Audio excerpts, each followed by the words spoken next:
The suitcase by the door wasn't heavy, but my hands shook as if it were filled with stones.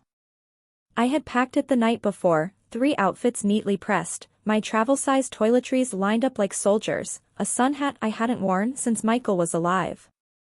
I wanted to look nice for the pictures. I even ironed the blouse my daughter-in-law once called old-fashioned, because I thought, maybe this time, she'd see me as part of the family frame instead of the background. When I heard footsteps on the stairs, my heart fluttered. I turned, smiling. "I made sandwiches for the plane," I said. My son, David, hesitated halfway down. His wife, Laura, was behind him, rolling their sleek black suitcases. The wheels clicked sharply against the wood floor, crisp, decisive, like a metronome counting down to something I didn't want to hear. "Mom," David began, scratching the back of his neck. That tone, guilty, hesitant, made the air tighten. "We were just talking, and we think this trip might be a lot for you. The heat, the walking, the long flight." Laura added softly, almost rehearsed, "You know how exhausting travel can be. We just want you to rest. You've done enough." For a moment, the words didn't register. I thought maybe I misheard.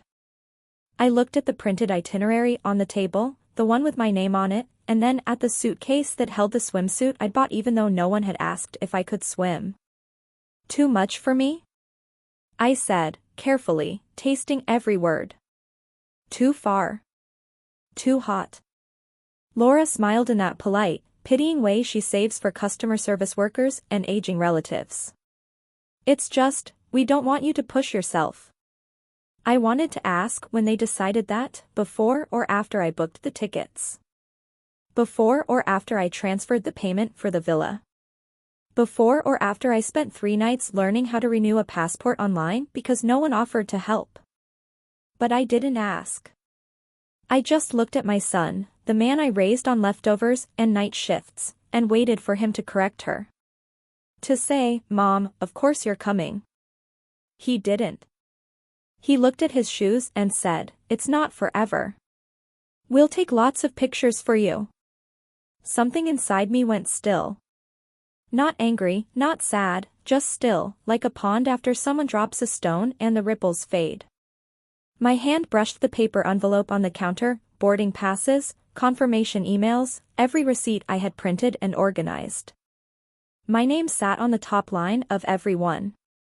I let out a small breath and said quietly, "Funny." They both looked up. "I booked the tickets." Laura's smile froze. David blinked, as if he didn't understand the sentence. I didn't explain. I didn't need to. I watched the realization crawl across their faces, the truth landing like a slap wrapped in silk. The silence that followed was almost kind, it gave me room to breathe again. Laura cleared her throat. "Well, that's why we wanted to talk before we left. We'll reimburse you, of course." Of course. 2 words that always arrive too late to matter. I nodded slowly, as if her promise meant something. My throat burned, but my voice came out steady. "Don't worry about it," I said. "Enjoy your trip. Because that's what women my age are supposed to do, smile, step aside, make it easy. Let the younger ones think kindness and compliance are the same thing." They hesitated, maybe expecting me to protest, to cry, to plead for inclusion. I didn't. I lifted the suitcase by its handle and rolled it back toward the hallway. The soft rubber wheels squeaked once, then fell silent. I set it beside the coat rack and straightened the tag that read M's Lane. It looked oddly professional there, like it belonged to a traveler who still had places to go. When I returned, Laura was checking her watch. "We should head out. The car's coming." David gave me a quick hug, too quick, the kind reserved for acquaintances you don't plan to see again soon. His shirt smelled of cologne and new beginnings. "We'll call when we land," he said. I smiled, the kind that hurts your face. "Of course," I whispered back. The door opened, sunlight poured in. Their laughter trailed behind them like perfume, fading down the driveway. The sound of the trunk slamming shut was louder than it should have been.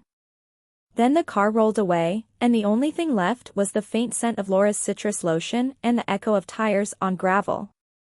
I stood in the doorway for a long time after they left. The house hummed with refrigerator noise and nothing else. My reflection in the glass door looked unfamiliar, same silver hair, same soft skin folded at the corners of my eyes, but there was something new behind the pupils. Not sadness. Not yet. Just recognition. The kind that arrives when you finally see the shape of what people think of you. Too old, I murmured. The words tasted metallic.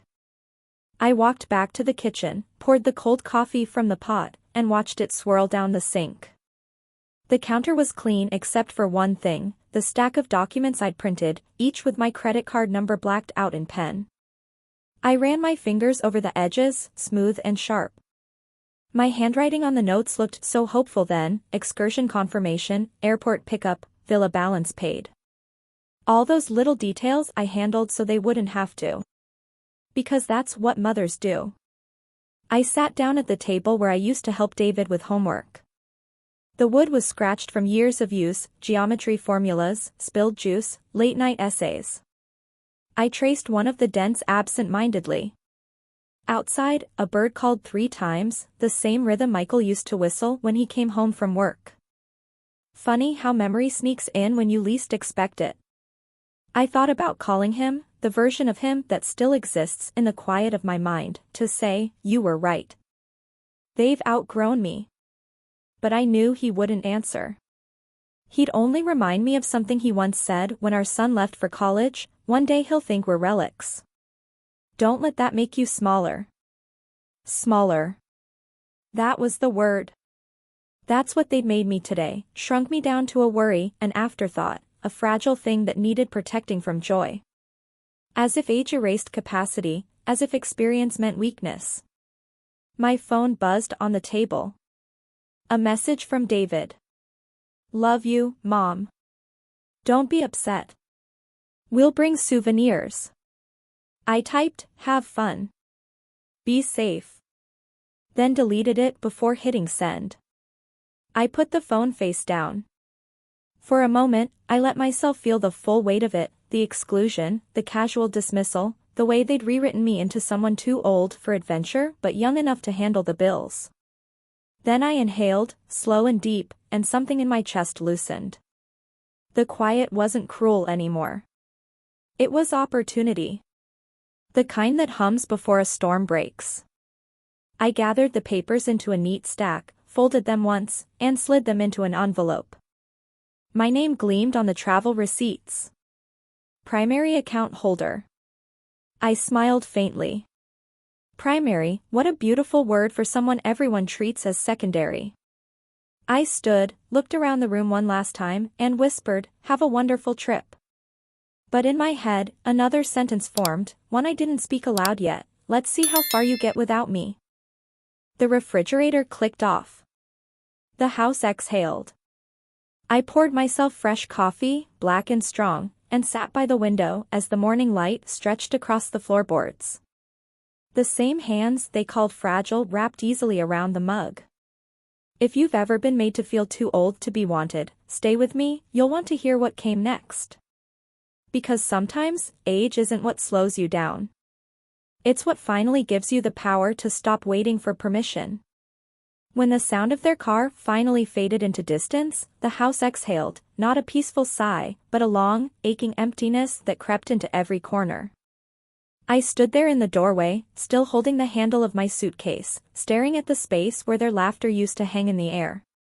Even silence has weight when it replaces noise you've grown used to. It presses on your chest until breathing feels like work. The breakfast table still held the remains of what should have been a shared morning: half a cup of coffee gone cold, crumbs from a croissant, the butter dish left open. Their mugs sat beside each other like a pair of conspirators, one lipstick stain on the rim, one ring of black coffee dried to the shape of neglect. The faint trace of Laura's perfume still drifted through the hallway, citrus and something sweet, too young and too expensive, the scent of someone who never had to worry about being forgotten. I placed my suitcase by the stairs and walked toward the kitchen. Each footstep felt like a test of how much quieter life could get. The floorboards groaned under my slippers, as if the house itself were whispering, "You're alone again." On the counter, by the fruit bowl filled with untouched bananas, lay 2 maroon passports. Their edges were perfectly aligned, like everything else Laura organized, tidy, controlled, intentional. I stared at them for a long time, the gold lettering catching the morning light. United States of America, it read, belonging to the family who had just left me behind. I didn't touch them. Not yet. I only looked. Because some things deserve to sit in the light of their own irony before you decide what to do with them. I sat at the table, in the same chair where I'd once watched David eat cereal before school. The wood felt cool under my palms. From here, I could see everything they'd left behind. The scarf Laura had dropped on the back of a chair, her phone charger still plugged into the wall, a map of their itinerary folded neatly near the sink. A list of destinations they'd chosen without me: Rome, Florence, Venice. 3 cities I dreamed of visiting since I was a girl, when I used to press postcards between the pages of library books and promise myself I'd go one day. Apparently, that day had passed. I leaned back, letting the quiet fill the room. It wasn't new, this kind of silence. I'd felt it the first Christmas after Michael died, the first time David stopped calling every Sunday. But today it echoed differently. Today, it sounded like a verdict. My eyes drifted back to the passports. 2 small books, thick with privilege and assumption. They had no idea they'd left them behind. And they wouldn't notice. Not until they reached the airport, not until someone asked them for the proof that the world was theirs to explore. They don't even realize what they left behind, I murmured. My voice sounded strange, almost foreign, like it belonged to someone wiser, colder. The words hung in the air a moment longer than they should have, as if the house wanted to hear them again. I stood and began to tidy the table out of habit, gathering the mugs, wiping the surface, folding the napkins someone had crushed in their hurry. Routine, always routine. That's what mothers do when the world falls silent, they keep their hands busy, because stillness feels like surrender. While rinsing a cup, I caught sight of my reflection in the kitchen window. The woman who stared back at me didn't look fragile. She looked awake. There was something steadier in her eyes, something sharp at the edges, the quiet recognition that she had been used, not included. It wasn't self-pity. It was clarity. The sound of a clock ticking filled the room. Every second stretched, pulling the moment apart like thread unraveling from a sweater. I sat back down, unable to resist another glance at the passports. For a brief second, I imagined them calling from the airport, frantic, apologetic, but that version of reality dissolved before it could comfort me. I knew how this story usually went, they'd blame me for not reminding them. Somehow, even their mistakes would become my fault. I took a slow sip from my own coffee, the one I'd made after they left. It was bitter and too strong, but it grounded me. The kitchen window framed the quiet street outside, the mail truck crawling past, the wind brushing the curtains. Somewhere in that stillness, an idea began to form, faint, fragile, but alive. Not revenge exactly, not yet. Just a thought. A whisper that said, if they can forget you this easily, show them what forgetting feels like. My phone buzzed. A text from Laura, boarding soon. Hope you rest today. Don't wait up for our call, it'll be late. I read it twice, smiled thinly, and put the phone face down. Then I turned to the passports again, my pulse steady now. It wasn't anger that moved through me, it was something quieter, colder, a tide of resolve creeping in without sound. I reached out, ran my fingertip along the smooth leather edge of one passport, then pulled my hand back. Not yet. Touching them now would make the act conscious. I wanted it to look like fate. The wind nudged the curtain, and sunlight shifted across the table, landing squarely on the gold-embossed eagle. My breath caught a small, sharp intake that felt like the beginning of something I couldn't name. The stillness of the house wrapped around me like a cocoon. The hum of the refrigerator, the faint ticking of the clock, the hollow ache in the air, they all blurred into one single thought that pulsed in rhythm with my heartbeat.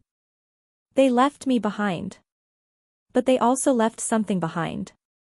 That sentence repeated itself in my head, over and over, until it no longer sounded like hurt, it sounded like opportunity. For the next few minutes, I just sat there, memorizing the way the morning light hit those passports. It wasn't the kind of memory you take for nostalgia, it was evidence, a mental snapshot of carelessness. Of how little they saw me. Of how easily people overlook the hands that build their comfort. Eventually, I stood, pushed my chair in, and turned away from the table. But before leaving the kitchen, I looked back once more. The passports were still there, untouched, innocent, waiting. The fruit bowl beside them gleamed under the light, a few apples slowly browning on the edges.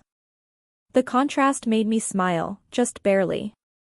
Upstairs, the bed was still unmade from when I'd tested different outfits that morning, trying to decide what would look best in family photos. I sat on its edge, exhaling slowly.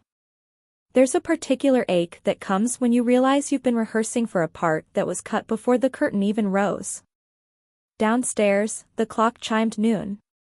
I heard it echo through the stairwell, deep and hollow. Every sound was clearer now that no one was here to drown it out. The echo followed me, room to room, until I returned to the hallway. From there, I could still see the passports through the kitchen doorway, two small proofs of belonging left behind by people who'd decided I didn't belong. I smiled again, this time for real. Not a happy smile, not even a bitter one, just something between knowing and done. They'll realize, I whispered. Eventually. And then I walked away from them, the echo of my own footsteps answering back. I hadn't opened my laptop in 2 days. It sat there on the corner of the table, closed and patient, like it knew what was waiting inside. When I finally lifted the lid, the screen blinked awake to a familiar sight, confirmation emails, reminders, notifications from the travel agency.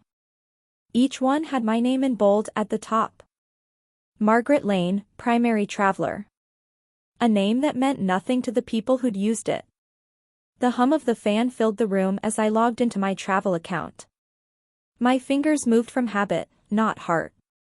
The homepage was a catalog of everything I had built for them, flights to Rome, a hotel overlooking the Arno River, a luxury rental car waiting at the airport. All neatly arranged, color-coded, confirmed. I scrolled slowly, each click sounding louder than it should, like a heartbeat echoing through an empty hallway. There was my credit card number, my rewards balance, my name on every receipt. Every booking had started the same way, with me trying to make things easy. Don't worry, Mom, we'll pay you back. They never did. I told myself it didn't matter. It was family. It was love. But love shouldn't have an invoice attached to it. The totals glowed on the screen, each one a reminder of a favor I'd called generosity. $4,820. I clicked the drop-down arrow beside the hotel line. The reservation details unfolded: premium suite, double balcony, complimentary champagne. Laura's choice, not mine.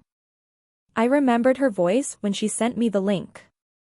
It's our honeymoon spot, Margaret. You'll love it there. That was before she decided I wouldn't.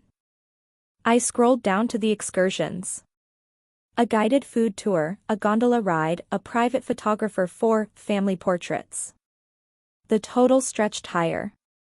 I could feel the pulse in my temples as the numbers piled up, thousands paid, all under the name of a woman now too old to come along. And then, just below the line for Villa d'Arte, Florence, I saw something new. A fresh charge dated yesterday. Wellness spa package, signature upgrade. Cost, $540. The booking email listed the name Margaret Lane. The recipient? Laura Carter. For a long time, I didn't move. My hand hovered over the mouse, the little arrow blinking beside the Manage Reservation button. Beneath it, two options, modify or cancel. I leaned back, staring at my own reflection in the laptop screen. My face looked tired, yes, but not defeated. The woman looking back at me was someone else now, someone who had finally run out of excuses to keep being kind to people who mistook it for weakness. My eyes drifted toward the kitchen doorway, where the passports still sat by the fruit bowl. They were symbols of access, permission, privilege, but right now, I was the one holding the key. Every plan, every ticket, every destination had my fingerprints on it. Without me, they were tourists with nowhere to go. A notification pinged, an email from the airline. Final reminder, online check-in available now for tomorrow's flight to Rome. I opened it. My name was on that too. I smiled, small but sharp. They hadn't even bothered to change the contact email. Every confirmation, every emergency contact still came to me. I scrolled further, clicking through old receipts like reading diary entries of my own neglect. There was the down payment for David's college trip, the Christmas flight I paid for 2 years ago, the family reunion cruise where they upgraded their cabin while pretending they couldn't afford mine. Every act of giving lined up like dominoes, and I was the last one standing. I hovered my cursor over the cancel flight button. A pop-up appeared. Are you sure you want to cancel this booking? Refunds will be processed to the original payment method. I could almost hear Laura's voice in my head, the way she'd said, "You've done enough," that morning, like a benediction for a funeral. I imagined her at the airport tomorrow, digging through her bag for a passport that wasn't there, trying to check in with tickets she never actually paid for. I imagined her voice tightening, the edge of panic rising when she realized her perfect itinerary was collapsing one click at a time. But I didn't press the button. Not yet. Because this wasn't about money. It was about meaning. About letting them walk far enough into their illusion before realizing who built the road beneath them. I closed the laptop gently, the screen going black. The hum stopped. The house went quiet again, but the silence had changed. It wasn't hollow anymore. It was charged, full of quiet electricity, like the moment before lightning touches the ground. I leaned back in my chair, eyes drifting toward the window. Outside, the world kept moving, mail trucks, neighbors, sunlight sliding across the floorboards. Ordinary life. And yet, I could feel something monumental shifting under the surface. Not revenge, not cruelty, just balance. I remembered the day I booked that trip. David had called from work, frazzled. "Mom, you're so good with travel stuff. Can you just handle it? We'll pay you back." I'd laughed. "Of course, honey. I'll take care of it." That sentence, "I'll take care of it," had been my whole life. The invisible glue, the dependable fix. The one who never needed thanks, just purpose. Now, staring at that dark laptop screen, I realized something that felt like truth. The people who depend on your silence will always call it love. The faint ticking of the wall clock echoed down the hall. I turned my gaze back to the passports. They were still there, untouched, perfectly aligned, waiting for a hand that wouldn't reach for them. I smiled again, softer this time. Not yet. Let them sleep tonight thinking the world is in order. Let them dream of gondolas and Italian wine. Let them believe that age makes a woman powerless. Tomorrow, they'll learn how wrong that is. Because I wasn't too old to come along. I was too wise to let them go so easily. The drawer in the study always stuck halfway. It had been that way for years, swollen from humidity, reluctant to open unless you gave it a firm tug and a muttered curse. Michael used to say it was character. I used to say it was a nuisance. Now, it felt like the last stubborn piece of our life together, resisting, holding tight, refusing to let go. I pulled it open and the familiar smell rose up, paper, dust, faint cologne. Inside were old bank statements, folded utility bills, receipts clipped with rubber bands that had gone brittle with age. My fingertips brushed over envelopes yellowed at the edges, insurance forms, a small bundle of photographs tied together with string. Beneath them all lay a folder labeled in my handwriting, Estate Files, M. Lane. It was the kind of folder you only open when you're forced to. The kind that hums with memories too loud to bear. I laid it on the desk, exhaled, and untied the string. There it was. A letter. Thick paper, folded once, the crease still sharp. My name on the front, in his handwriting, steady, deliberate, the kind of script men had before emails replaced thoughtfulness. Margaret. I had seen it before, years ago, when the lawyer handed me the last of Michael's papers. I hadn't been able to open it then. The grief was too raw, too greedy. It wanted me broken, and I'd let it win. But now the grief had changed its shape. It had cooled, hardened into something quiet and useful. I unfolded the paper carefully, the sound of it cracking faintly in the stillness. His words met me like an echo from another time. If you ever feel small in your own home, remember, everything you built to the accounts, the house, the cards, are in your name. You earned every inch of it. Don't let anyone make you forget that. I read it once. Then again. Then again. My throat tightened, but no tears came. Not this time. My body remembered how to cry for him, but my heart had learned something different since then. It steadied instead of splintered. The air felt heavier now, filled with something that wasn't sadness, it was power. The kind of power that hides beneath exhaustion until you remember it belongs to you. I read the line again, tracing the words with my finger. Everything you built is in your name. Michael always had a way of saying what mattered with the fewest words. He had been gone for 7 years, but in this moment, he might as well have been standing behind me, warm hand on my shoulder, reminding me who I was before life tried to make me smaller. I sat there, the letter trembling slightly in my hand, and felt something inside me shift, like a window opening in a room that had been sealed shut for too long. The same room where I had once sat and cried over late bills, over being left out, over being treated like a relic in my own family. Now, I could see it differently. The walls weren't closing in, they were waiting for me to reclaim them. I looked around the study. His books were still on the shelf, the spines cracked from years of rereading. The leather chair still held the faint dip of his weight. There were small ghosts everywhere, his watch on the dresser, the coffee ring he left on the desk that I never scrubbed away. For the first time, they didn't ache. They reminded me of what we'd built together. 2 people who started with nothing but each other and ended up with a life full of proof that they mattered. Thank you, Michael, I whispered. My voice was soft but certain. Message received. I folded the letter back up and slipped it into the folder, sliding it neatly under the stack of papers. I didn't need to keep reading it, the words were carved into me now. I stood, the chair creaking behind me, and walked to the window. Outside, the sky had turned the pale color of dusk, the kind that makes everything look like a memory. The wind pressed gently against the glass, and in that sound, I could almost hear him saying it again, you built this. Don't forget it. I thought of David and Laura, boarding their flight tomorrow, smiling, careless, believing everything was set. Believing I was too fragile to fight back. I thought of their hands packing the suitcases I paid for, the rooms booked under my account, the endless string of things I'd taken care of so they could keep walking forward without ever looking back.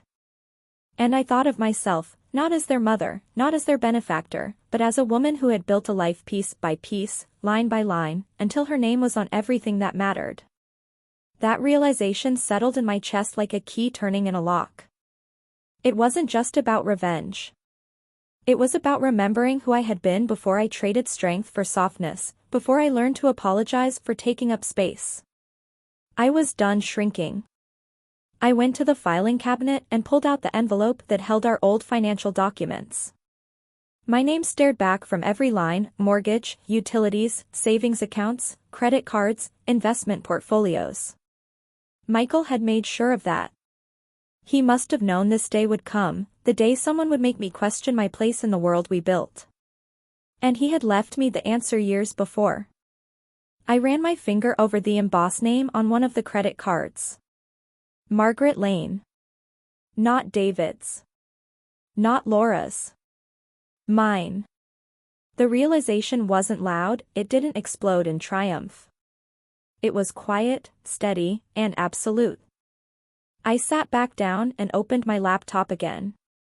The glow of the screen filled the room, soft and blue. The travel itinerary was still open where I'd left it. Each reservation, each indulgence, was a thread I had spun for people who now believed I wasn't capable of keeping up with them. I looked at the cursor blinking beside the word cancel. And for the first time, I didn't hesitate. I didn't press it yet, but I stopped seeing it as a button. It was a line in the sand. When I finally crossed it, there would be no turning back, and I wanted to feel every inch of that decision. I glanced once more at Michael's letter lying on the desk. It wasn't just a note, it was permission. Not to destroy, but to decide. To take ownership of the power I had always handed away. My heart no longer felt heavy. It felt alive. I smoothed the paper one last time, then slipped it into the top drawer, the one that stuck. It resisted as always, but this time when I gave it that firm tug, it slid in easily, like even the house understood it was time to stop holding things back. The air in the room changed. Lighter, somehow. Sharper. The kind of air that fills your lungs before you do something irreversible.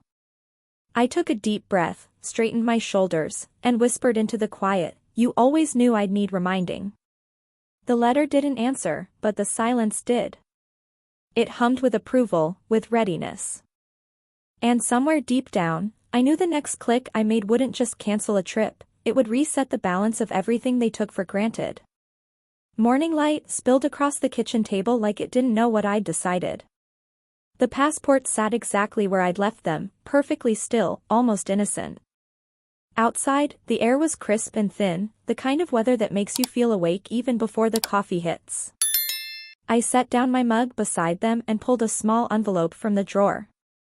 I had no plan written down, no checklist to follow.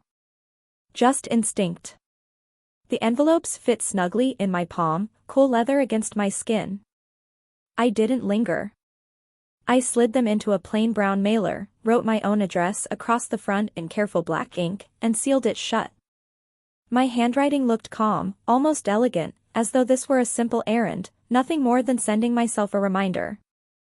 At the post office, the clerk smiled politely. "Return to sender?" she asked, glancing at the label. "Exactly that," I said. When I stepped back into the sunlight, I felt lighter. Maybe because I'd finally done something that wasn't about them. Maybe because for the first time in years, my actions were mine alone. I walked home slowly, enjoying the sound of gravel under my shoes. It reminded me of the mornings when Michael and I used to take walks before work, before life turned into schedules and obligations. He'd carry our coffee mugs down the street and say, "You always walk like you know where you're going." He'd like today, I thought. He'd like this version of me, the one who finally did. Back home, I opened my laptop again. The login page glowed faintly, waiting. My fingers didn't shake this time. I navigated to the travel agency's contact page and clicked the little chat icon. A young woman's voice answered, smooth and rehearsed. "Good afternoon, thank you for calling Brightline Travel. How may I help you today?" "I need to cancel a booking," I said. Her tone brightened. "Of course, may I have your name and reservation number?" "Margaret Lane," I replied. "Reservation code, L5D49. There was a pause, the clicking of keys. Yes, Mrs. Lane. I see a full itinerary here: Rome, Florence, Venice. Beautiful trip." "Yes," I said evenly. It was. May I ask the reason for cancellation? Fraudulent use of my card, I said. Someone booked a trip under my name without my consent. Oh dear, she said, sympathy breaking through the corporate polish. In that case, you're absolutely entitled to a full refund. I'll process that right now. Since you're the primary cardholder, everything will go directly back to your account. Primary cardholder. I let those words settle, warm and solid. I know, I said quietly, a smile tugging at my mouth. Is there anything else I can assist you with? She asked. I hesitated just long enough to make it sound casual. Yes, I said. Please mark all future transactions from that account as authorized by me only. No one else. Of course, Mrs. Lane. I thanked her and hung up. The cursor blinked on the blank email page for a long while before I began typing short, polite notes, one to the hotel, one to the car rental company, one to the spa. Due to a fraudulent booking, please cancel all reservations under my name. Thank you for your understanding. Each message precise, professional, and final. By the time I was done, my inbox was full of confirmations. Your booking has been cancelled. Refund in progress. We regret the inconvenience. None of them knew that inconvenience was exactly the point. Hours later, the first call came. Mom? David's voice. Urgent, sharp. Are you home? Did you happen to see our passports? I looked at the phone ringing on the counter, watched his name flash across the screen. The vibration buzzed against the wood like an insect. Then it stopped. A minute later, another call. Laura this time. Then another. And another. I didn't answer. I brewed a fresh pot of tea instead. The smell of chamomile filled the kitchen, wrapping around me like a quiet applause. Outside, the wind pushed against the trees, steady and unbothered. I poured the tea into my favorite mug, the one with a chip on the rim that Michael always said gave it character. When the next call came through, I let it ring again. The screen lit up with David's name once more, and I let it fade to black. Somewhere across the ocean, or maybe just at the airport, chaos was blooming. I could picture it as clearly as if I were watching a film. Laura flipping through her purse, panic creeping into her voice. David checking every pocket, his jaw tightening. Their perfect plan unraveling, thread by thread. The phone rang again. Voicemail pinged. Mom, what's going on? We can't find our passports. The agency says the trip was cancelled under your name, please call me back. His tone was still polite then, still confident that I'd fix it. The next voicemail wouldn't sound that way. I turned the phone face down and took another slow sip. The world outside didn't change. Birds still chattered in the yard. The kettle still hissed softly on the stove. It was a strange thing, to know that someone else's panic was blooming while your own peace remained intact. It wasn't joy, not exactly. It was relief, the quiet kind that comes when you finally stop being everyone's safety net. I leaned back in the chair, letting my shoulders sink into the cushion, and smiled to myself. Not a wide smile, not gloating, just recognition. A small nod to the woman who finally stopped apologizing for being left behind. If this moment gave you chills, hit subscribe, because the best part isn't revenge. It's what came next. I set the mug down gently and looked out the window. The mail truck rolled past again, just as it had that morning.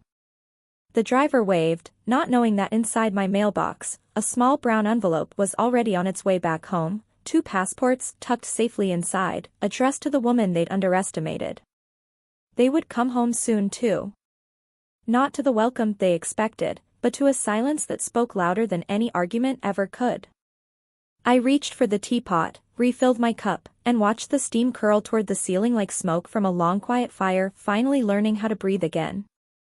Morning light slid through the blinds in quiet stripes, cutting across the kitchen counter where my phone still lay face down, silent now after the night's storm of calls.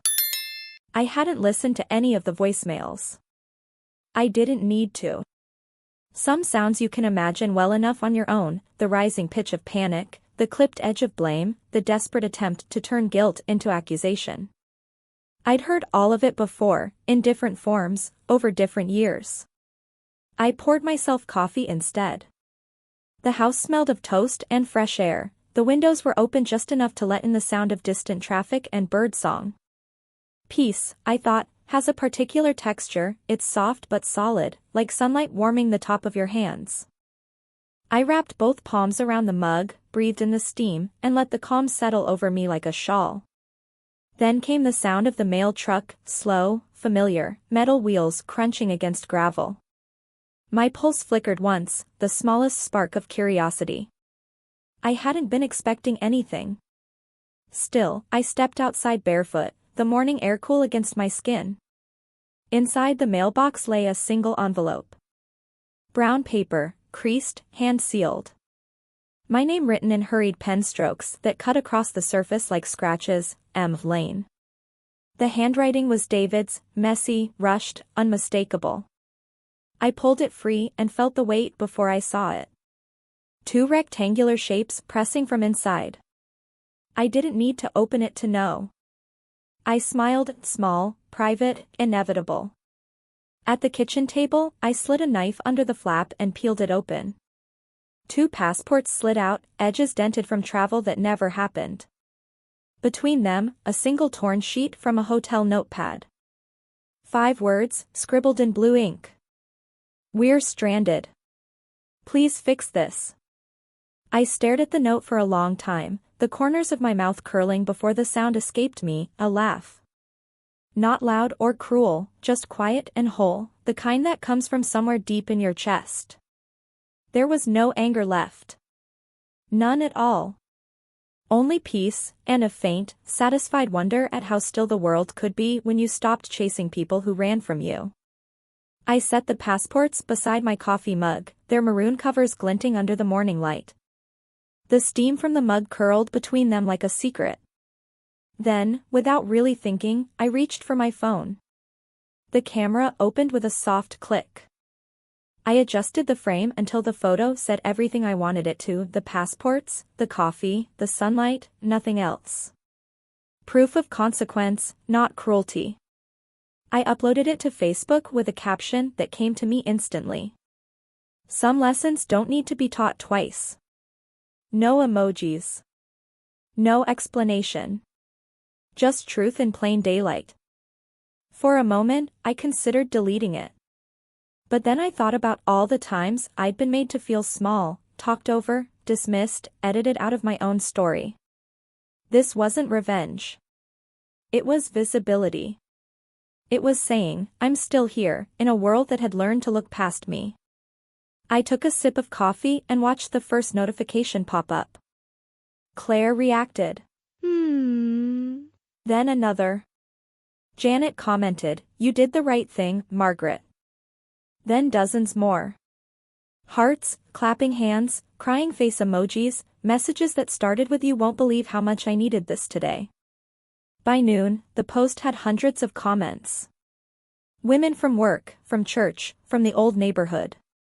Women I hadn't spoken to in years. All telling their own stories, different details, same pattern. The daughter who forgot birthdays. The husband who took credit for sacrifices he never made.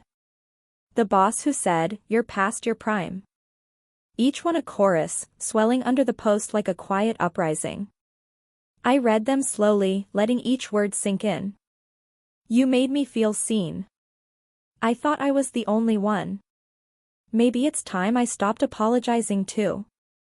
It struck me then, what I had mistaken for loneliness all these years wasn't absence, it was space. Space I'd been too afraid to fill with my own voice. I looked around the kitchen. The sunlight had shifted, dust motes floated through the air like tiny gold confetti. On the table, the passports sat still, their covers reflecting the light. Symbols of everything I'd built, everything they'd taken for granted, now resting quietly where they belonged. I slid the notepad paper under them like a bookmark, a reminder that even please can sound like confessions if you know how to listen. We're stranded. Yes, I thought. You are. The phone buzzed again. A new message, David, one line.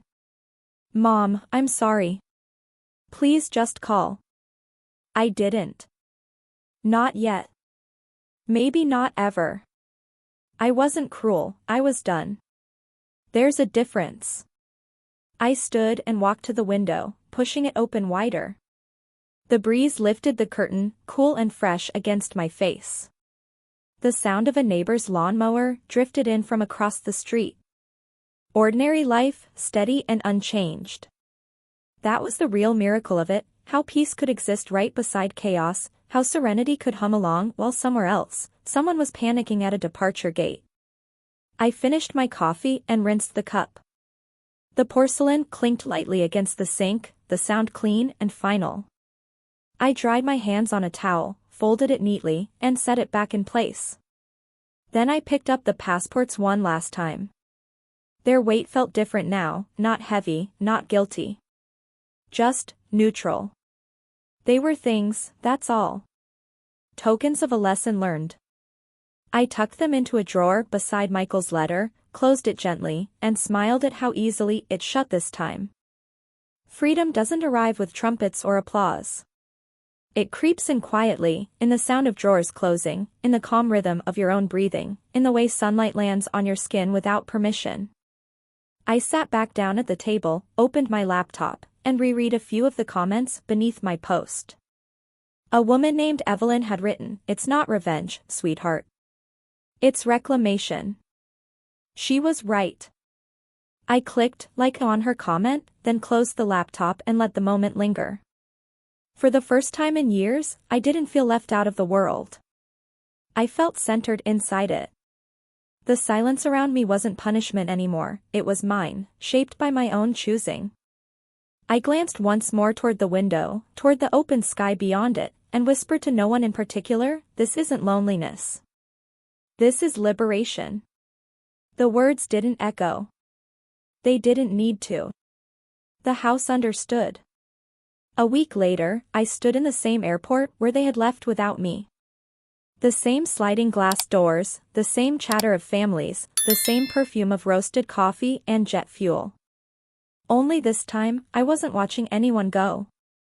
I was the one leaving. The taxi driver had offered to carry my luggage, but I'd refused with a smile. I could handle it. The suitcase rolled behind me smoothly, the same one I'd packed before, this time filled with the clothes I wanted to wear, not the ones I thought would please someone else. As I handed my passport to the check-in clerk, she glanced at it and smiled. "Italy," she said brightly. "Beautiful choice." "Yes," I replied, "it is." She stamped my boarding pass and slid it back across the counter. "Seat 2A, first class."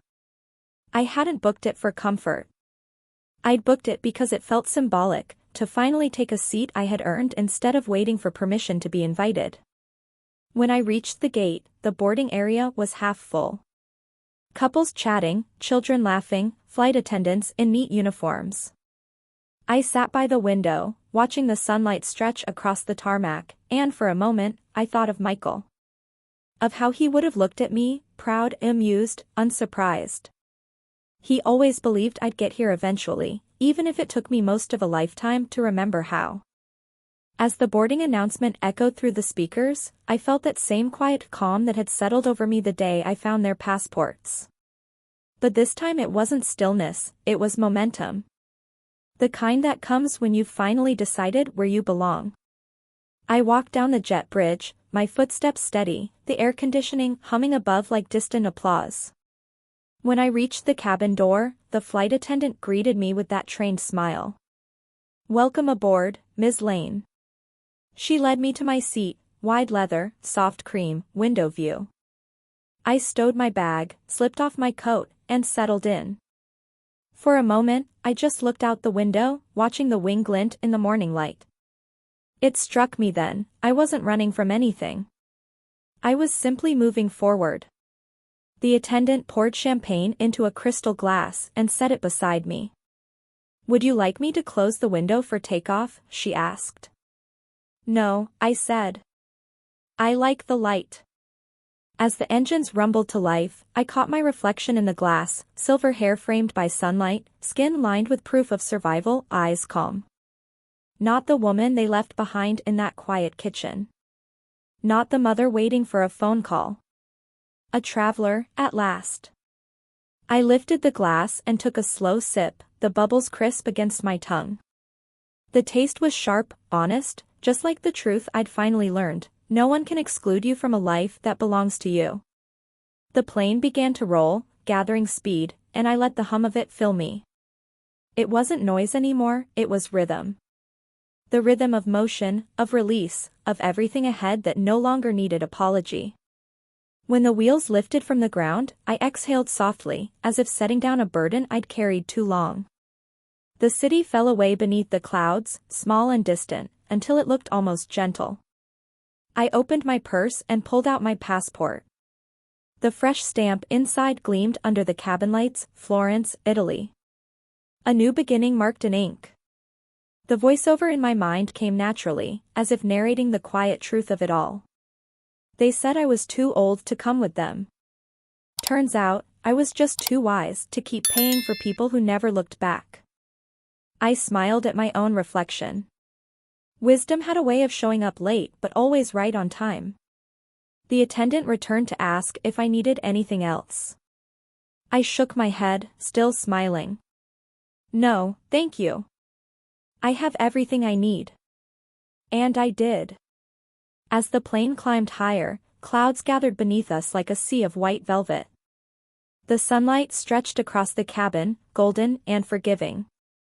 For a long time, I didn't think about David or Laura or what apology might be waiting in my inbox. I didn't need closure from them, I'd written my own. I thought instead of the women who had filled my comment section with stories, strangers who had turned into a quiet community. Their words echoed softly in my head, "You made me feel seen. I'm taking my own trip next month. Thank you for reminding us we're not done yet."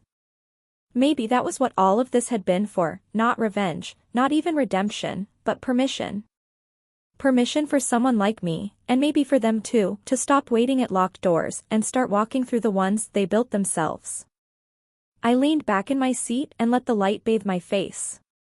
Outside, the sky deepened to blue, endless and patient. For the first time in years, I didn't feel small. I felt infinite. If this story found you, tell me where you're watching from, and never forget, it's never too late to take your seat on your own journey. The engines hummed their steady lullaby as I closed my eyes and smiled. I wasn't going home. I was already there.